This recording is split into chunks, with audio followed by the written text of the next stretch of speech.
Hello दोस्तों, story unboxing पर आपका एक बार फिर से तहे दिल से स्वागत है। दीपावली का पर्व खुशियों और रोशनी का त्योहार है।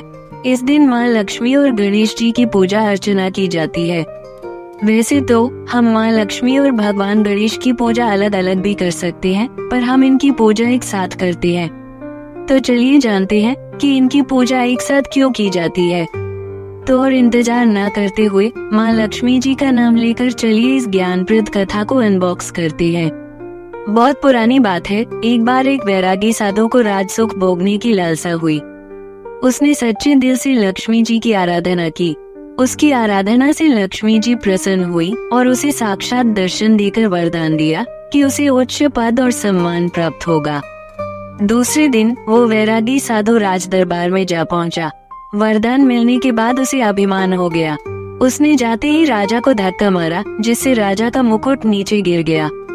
राजा और उसके दरबारी गण उसे मारने के लिए दौड़े, परंतु इसी बीच राजा के गिरे हुए मुकुट से एक काला नाग निकलकर भागने लगा।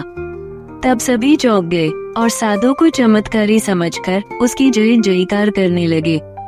राजा ने प्रसन्न होकर साधु को मंत्री बना दिया, क्योंकि उसी के कारण राजा की जान बची थी। साधु को रहने के लिए अलग से महल दिया गया और वो वहाँ शान से रहने लगा। एक दिन वो साधु राजा को भरे दरबार से हाथ खींचकर बाहर ले गया। ये देख दरबारी जन में पीछे भागे। सभी के बाहर जाते ही भूकंप आया और भवन खंडहर में तब्दील हो गया। उसी साधु ने सबकी जान बचाई। अतः साधु का मान सम्मान और भी बढ़ गया, जिससे उसमें अहंकार की भावना और भी विकसित हो गई। राजा के महल में एक गणेश जी की प्रतिमा थी। एक दिन साधु ने वो प्रतिमा ये कहकर वहाँ से हटवा दी कि यह प्रतिमा देखने में बिल्कुल अच्छी नहीं है। साधु के इस कार्य से गणेश जी राजा से रूठ गए। उसी दिन से उस मंत्री बने साधु की बुद्धि बिगड़ गई और वो उल्टे पुल्टे काम करने लगा। तब राजा ने उस साधु से नाराज होकर उसे कारागार में डाल दिया। साधु जेल में फिर से लक्ष्मी जी की आराधना करने लगा। माँ लक्ष्मी जी ने दर्शन देकर उससे कहा कि तुमने गणेश जी का अपमान किया है, अतः गणेश जी की आराधना करके उन्हें प्रसन्न करो। लक्ष्मी जी के इस आदेश को सुनकर वो गणेश जी की आराधना करने लगा। इससे गणेश जी का क्रोध शांत हो गया। गणेश जी ने राजा के स्वप्न में आकर कहा कि साधु को पुनः मंत्री बनाया जाए। राजा ने गणेश जी के आदेश का पालन किया और साधु को मंत्री पद देकर सुशोभित किया। इस प्रकार लक्ष्मी जी और गणेश जी की पूजा साथ साथ होने लगी।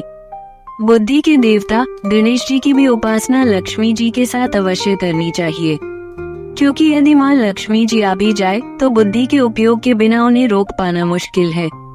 इस प्रकार दीपावली की रात्रि में लक्ष्मी जी के साथ गणेश जी की भी आराधना की जाती है।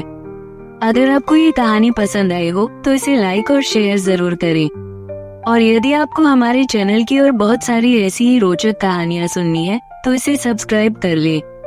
अगली कहानी में मिलेंगे, तब तक के लिए हंसते रहिए, मुस्कुराते रहिए।